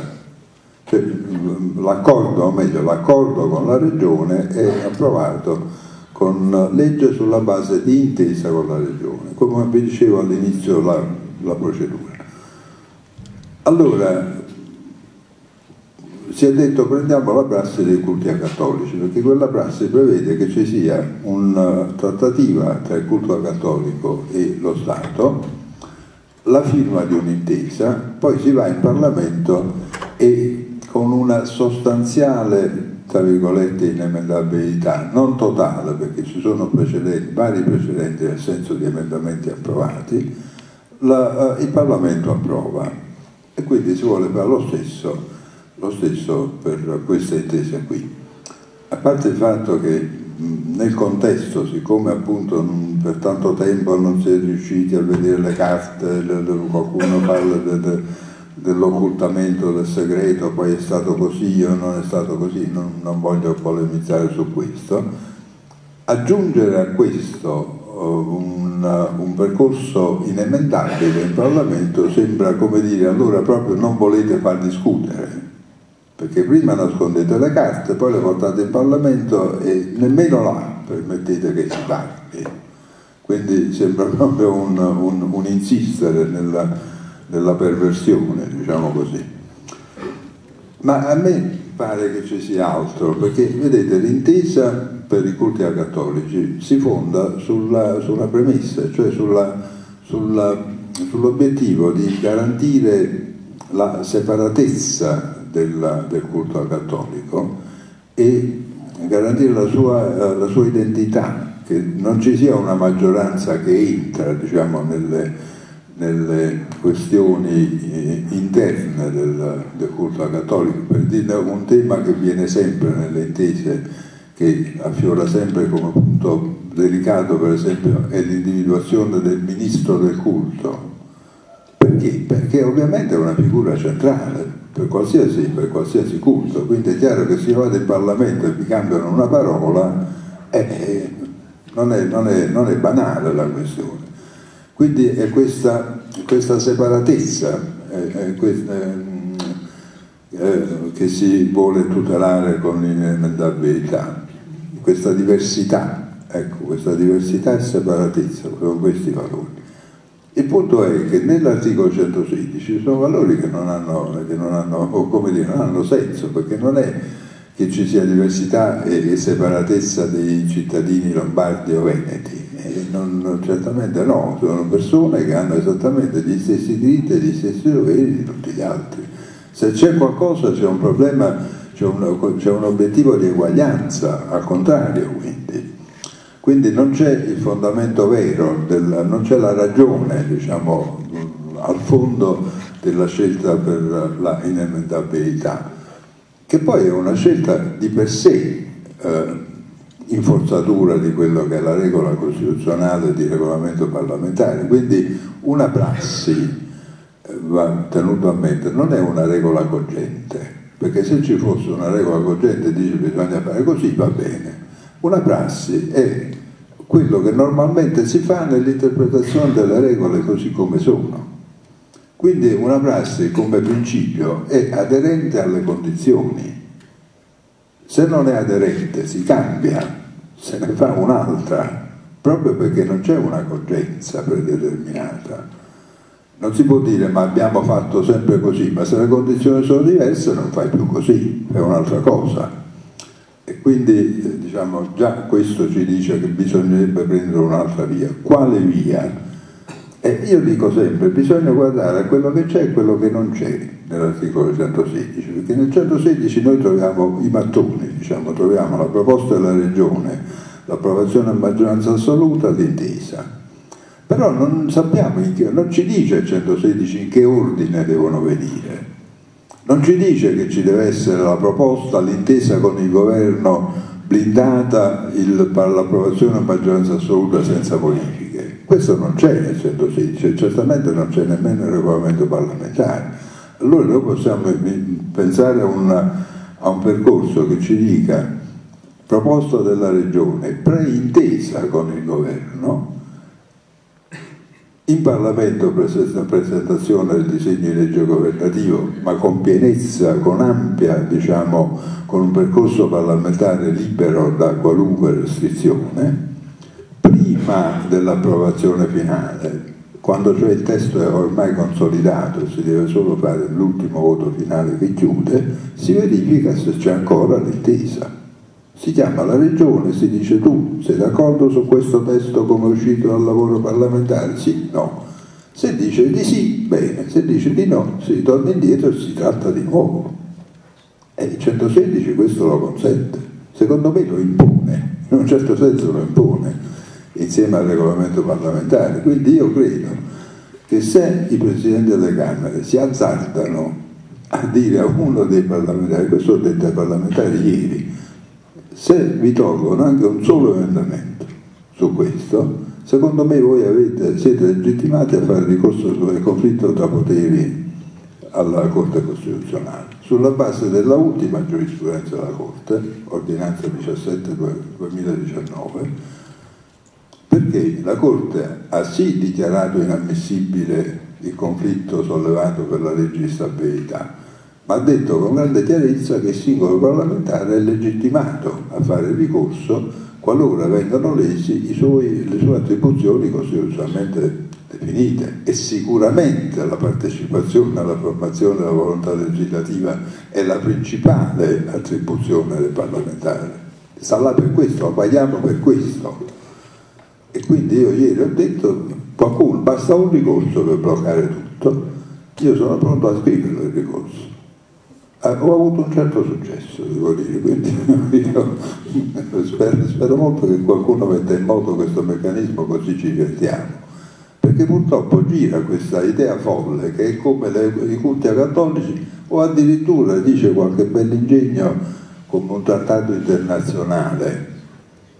Io ho scritto in uno dei miei articoli che l'unico punto gradevole e accettabile di questa tesi è che io per esempio vorrei, da dove sto, dichiarare persona non grata Zaia e Salvini, sarebbe tutto sommato un certo guadagno alla fine, però è risibile pensare che tra Stato e Regione ci sia qualcosa che è simile al trattato, cioè è una perversione mentale pensare così, perché è chiaro che non sta da nessuna parte della Costituzione, eppure quello che si dice. Io perciò dico, noi dobbiamo stare calmi, bisogna, come dire, fermare, frenare e ripartire e ridiscutere, perché io sono d'accordo con il professor Bertolissi che lasciare le cose come stanno, no.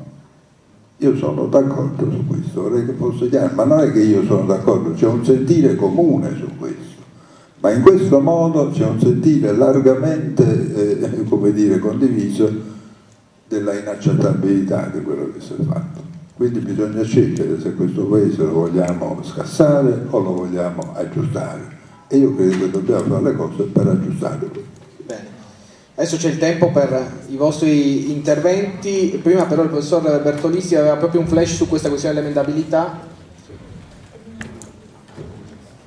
No, devo dire che questo è un argomento che non mi attrae, perché io, sì, dal punto di vista strettamente giuridico va bene, preferisco guardare i problemi che ci sono. Al finale cui ha fatto riferimento il professor Villone, il Paese ha bisogno di un cambio di passo.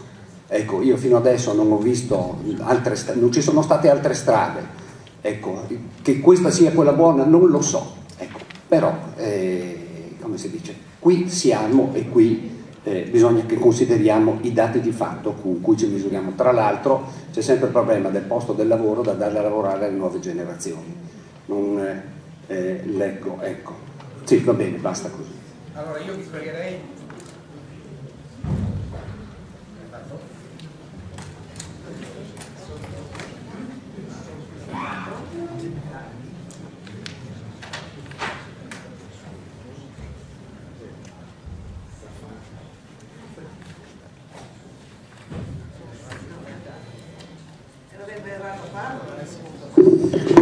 Allora, chi vuole fare un intervento è venuto, dovrebbe venire qui verso il tavolo perché il microfono non funziona più. Vi pregherei però soltanto di contenere i tempi, perché alle 8 dobbiamo lasciare la sala, quindi 2-3 minuti ciascuno, raccogliamo un po' di interventi, poi i nostri relatori risponderanno. Mi offrivo, ma non c'è mai. Se qualcuno vuole lasciare la sua mail, c'è un foglio lì. Dario.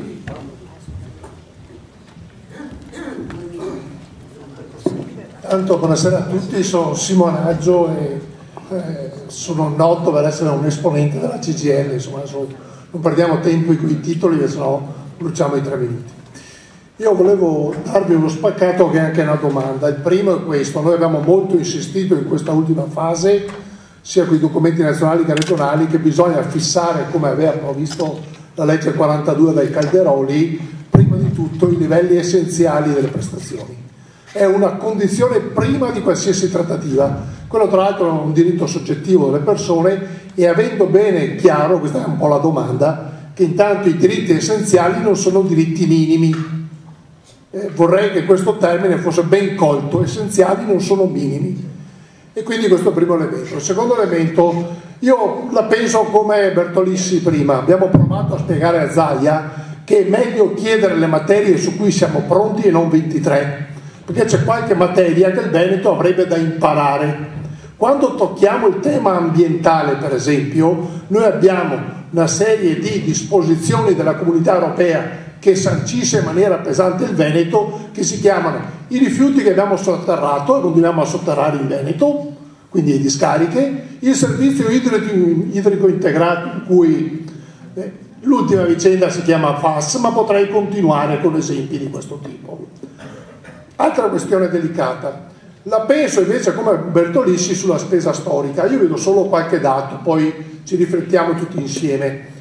Siamo convinti che bisogna superare la spesa storica. Chi di voi mi conosce sa che ho fatto molto attività per la CGIL in vari campi. Negli ultimi anni mi sono occupato di trasporti. Il dato è questo, ve lo metto a disposizione anche del professor Villone, che poi ci ragionate insieme. Il decreto Burlando prevedeva che bisognava stanziare per diciamo il costo del cittadino che paga il biglietto almeno il 35%.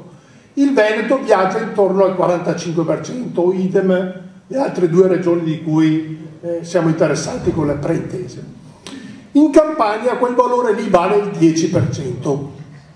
Tradotto vuol dire che una parte di cittadini salgono sui bus a Roma piuttosto che a Napoli e non pagano il biglietto, perché storicamente non si paga il biglietto. L'elemento però centrale di questa vicenda si traduce così: il TPL in Veneto prende 450, il Fondo Nazionale Trasporti prende 450 milioni di euro all'anno, la Campania, che ha all'incirca la stessi abitanti, ne prende più di 800. Allora voi capite che superare la spesa storica presuppone due cose che condivido. Una, che bisogna molto probabilmente cominciare a fare in modo che ognuno faccia bene la sua parte, e faccio punto. Il secondo elemento però richiama un altro aspetto, che se partiamo dalla condizione disuguale non possiamo dividere comparti uguali. Allora se le infrastrutture al sud non ci sono o sono molto scarse, è chiaro e evidente che c'è un problema di infrastrutture al sud. Lo dico perché noi in realtà è vero che abbiamo per esempio l'alta velocità da Salerno a Roma, non l'abbiamo sviluppata ancora nel corridoio, diciamo, corridoio 5, è indubbio che c'è un nodo che riguarda come stiamo messi con le infrastrutture in una parte rilevante. Chiudo con l'ultima questione. Io vorrei, noi vorremmo, e chiudo proprio su questo punto, che non ci fosse una discussione di contratti regionali e ruoli regionali, in particolar modo scuola, sanità, eccetera. Come non vogliamo un'altra cosa in questa regione, che perché se continui a fare leggi identitarie che vengono bocciate dalla Corte Costituzionale, forse Zaia per primo si deve interrogare dove sta portando il nostro paese, un po' come la vicenda dei 9 decimi, perché se 9 decimi era buttata, era meglio non farla, perché è indubbio che sollecita quelli che non vedono com'è possibile il regionalismo differenziato. E chiudo con una battuta: a noi pensiamo che serva di più ai giovani veneti studiare l'inglese che studiare il dialetto veneto, o studiare la storia veneta, o continuare questa storia di identità veneta che ormai è diventata una barzelletta da gente che è uscita da alcuni antri di questa regione e che molto probabilmente... Allora l'ho voluta mettere io, è proprio chiuso, dicendo in qualche modo che questi sono gli elementi centrali anche di una riflessione che aiuti una discussione, sapendo poi Bertolissi che c'è il 116, ma c'è anche il 117, c'è il 118, c'è il 119 e il 120, e bisogna che gli articoli della Costituzione li teniamo tutti insieme, perché vorremmo, e chiudo, che si faccia una specie di preintesa, una bozza molto, si vada in Parlamento, il Parlamento discute e non venga esautorato il Parlamento da un diritto che spetta al Parlamento, e poi si faccia l'intesa, perché è indubbio che una volta fatta l'intesa poi diventa non emendabile. Poi tornare indietro, guardate, ho chiuso, tornare indietro, guardate che è possibile, perché è vero che il tagliando si fa dopo 10 anni, ci mancherebbe altro, però l'altra domanda che vi faccio è che ho imparato che una volta che poi una cosa parte, insomma, facciamola partire col piede giusto, ecco, uso un termine perché così ci capiamo tra detti ai lavori. Allora, io ho due interventi, ecco, perché se facciamo abbastanza... poi non domande ma interventi, abbiamo un quarto d'ora, ecco, insomma, ecco, una e uno.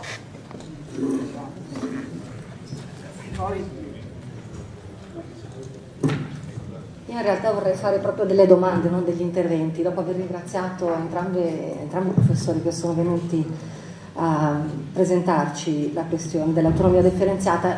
Vorrei fare delle domande che riguardano nello specifico la scuola, perché io sono un insegnante. Preciso che sono un insegnante supplente, però in realtà la questione che più mi preme non è neanche tanto il trattamento che verrà riservato agli insegnanti. Mi preme la questione scuola e la sua funzione e il possibile stravolgimento che l'insegnamento potrebbe avere nel momento in cui intervenisse questa trasformazione. E lo dico sulla base di un'intervista che Donazzan ha rilasciato a un giornale della Gilda.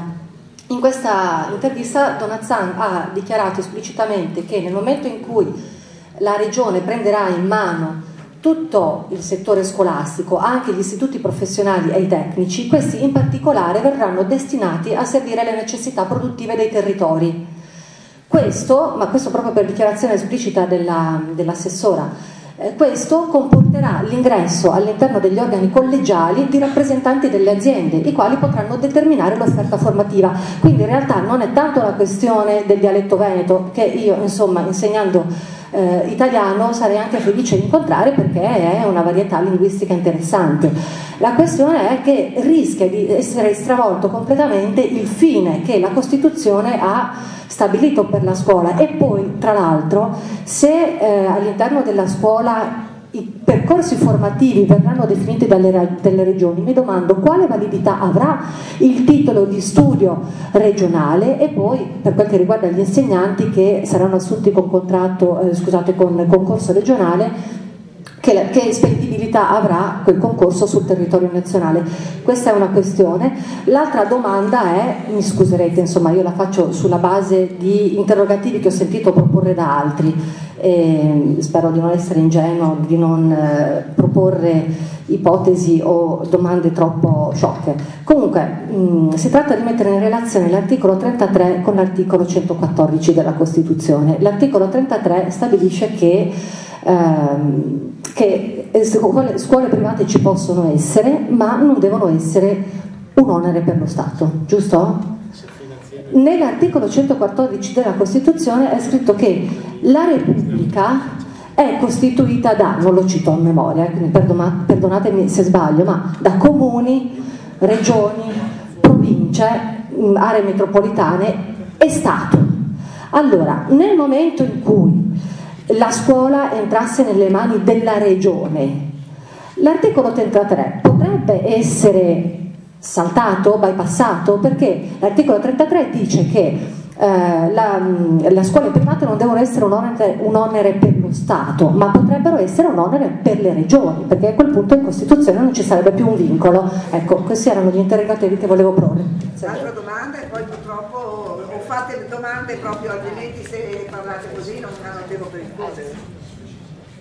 Io faccio un intervento perché bisogna andare per forza. Siamo i prossimi. Gianluca Maestra, sono un insegnante, anch'io purtroppo. Ecco, io volevo fare solo due considerazioni. Una riguardava il discorso della politica del potere, perché effettivamente poi, siccome giustamente caldeggiava di entrare nel merito di alcune cose, esempi ce ne sarebbero iosa. Uno è stato citato i corsi, poi non è che sono solo corsi che vengono fatti gratuitamente da benetisti doc, ma poi generano spese per concorsi proposti alla regione alle scuole, oppure vengono spesi 50.000 euro per i presepi, oppure vengono concorsi, oppure vengono spesi 50.000 euro per i crocefissi. Insomma, va bene un euro a testa, però se evitiamo di spendere i soldi che lo Stato appunto ci dà per il momento, poi ci tratterremo per questo, sarebbe meglio.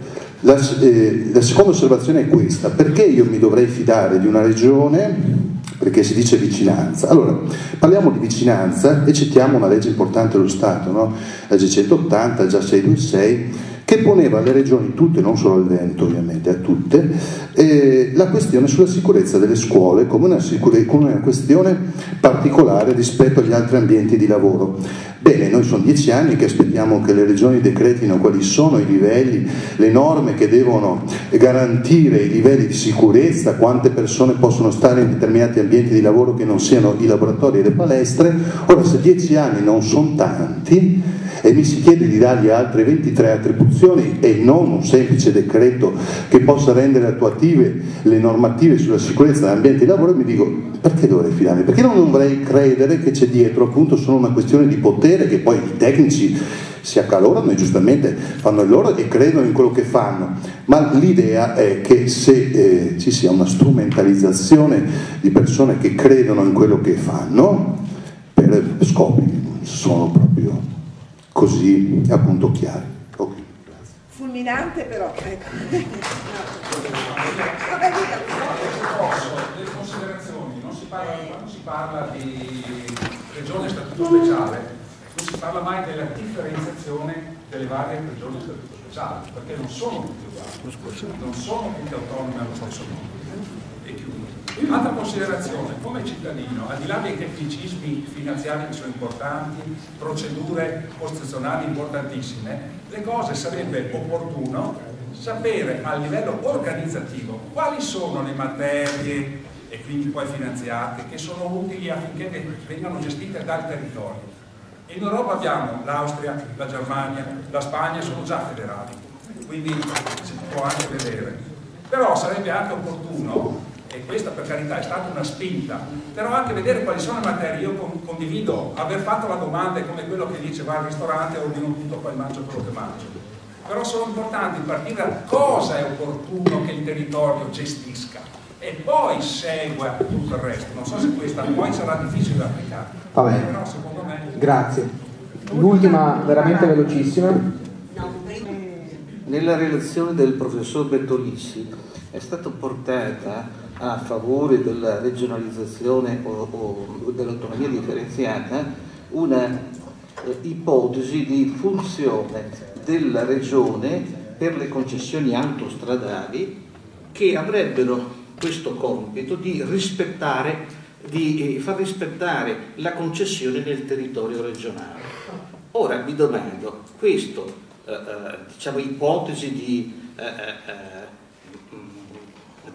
autonomia nella materia infrastrutture o autostradali, ecco, cosa c'entra con il gettito fiscale, con i 9 decimi e con l'autonomia regionale dal punto di vista di quello che è stato proposto e perché non si parla invece di diciamo compito dello Stato eventualmente a elaborare forme di concessione in cui i pedaggi vanno direttamente, mi pare che in Germania sia così, che sia lo Stato a programmare e a prendersi i pedaggi e sapendo poi dopo appaltare ovviamente la manutenzione e fare la vigilanza. Grazie.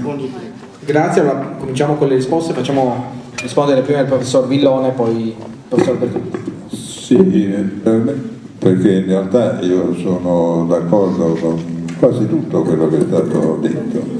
Anzitutto su Zaia concordo che avrebbe fatto meglio anche come efficacia, diciamo, a chiedere meno e a essere meno arrogante. Credo che se avesse scelto questa strada questa cosa sarebbe già fatta, per la verità, non invece nella palude come attualmente si trova. Sui LEP certamente sono una condizione preliminare, essenziali, non minimi, giustamente è stato rilevato, e naturalmente sulla spesa storica, l'ho detto anche prima, va superata certamente e non c'è dubbio che ognuno debba fare la sua parte. Non difendo chi non la fa né i luoghi né le regioni dove non si fanno.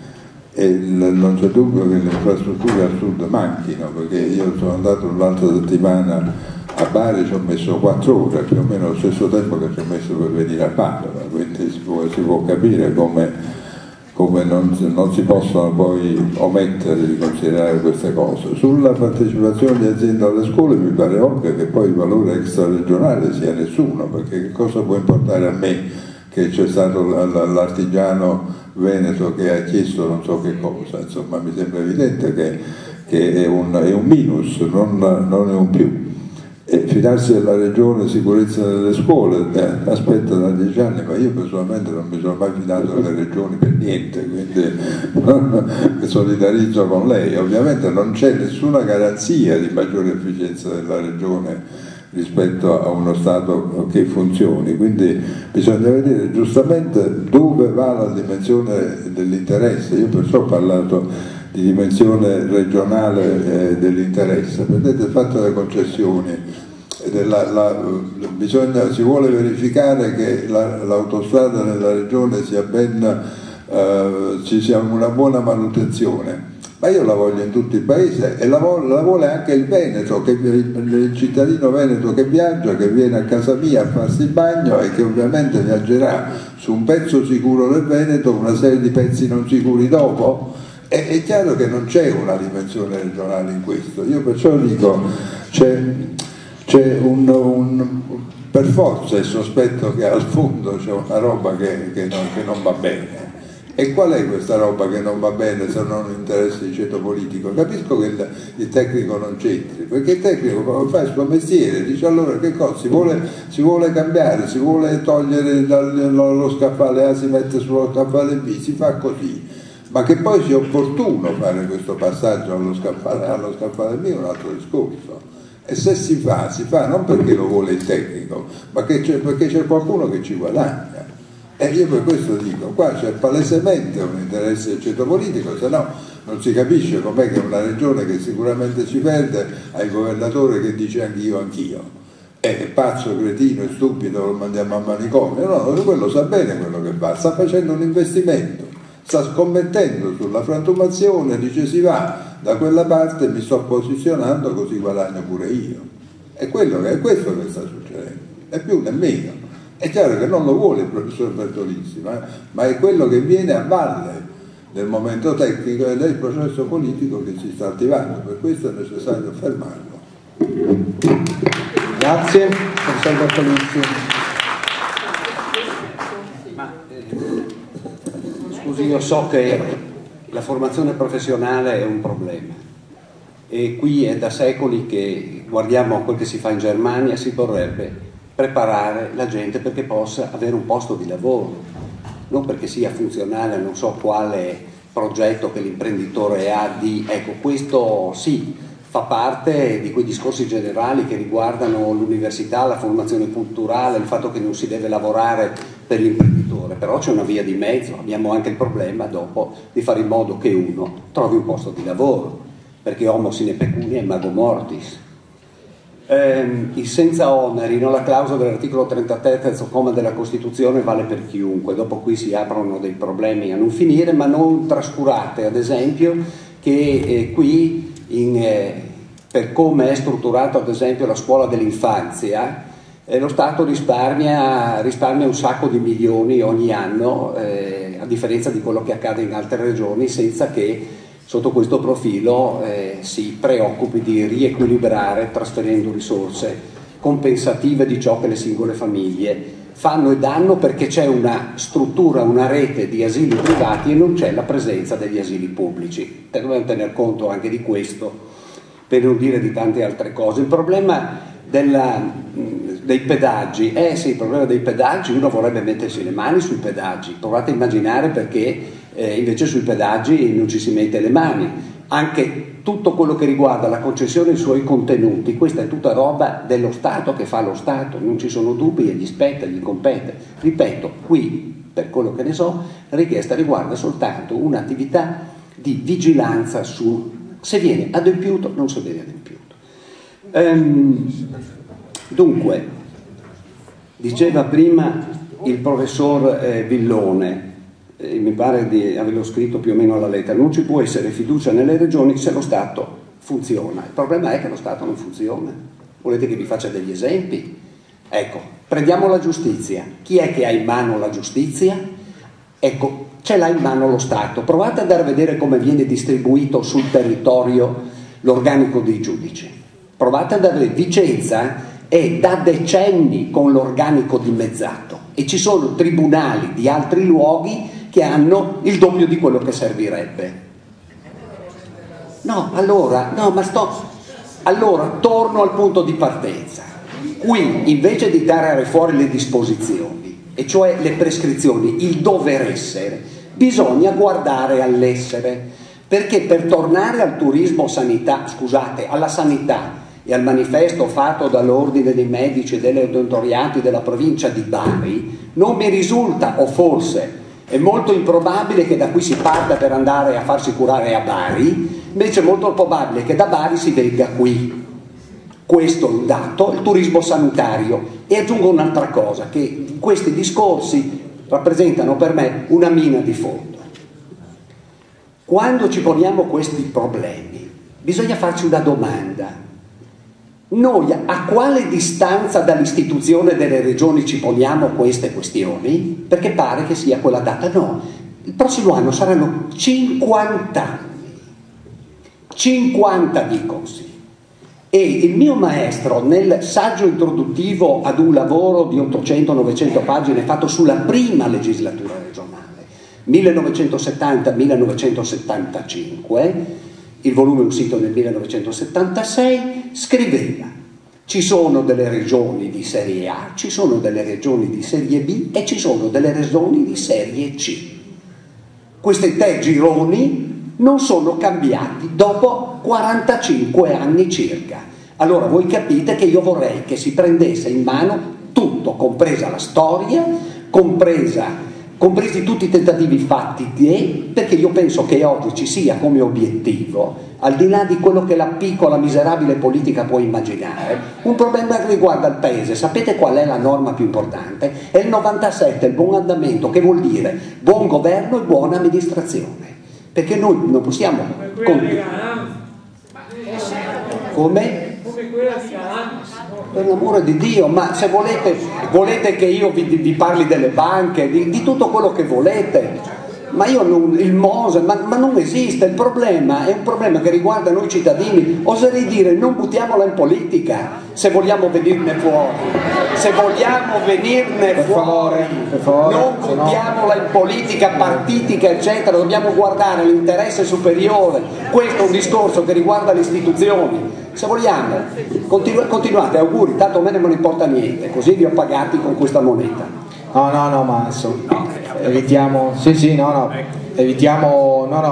dobbiamo... Ci parliamo chiaro.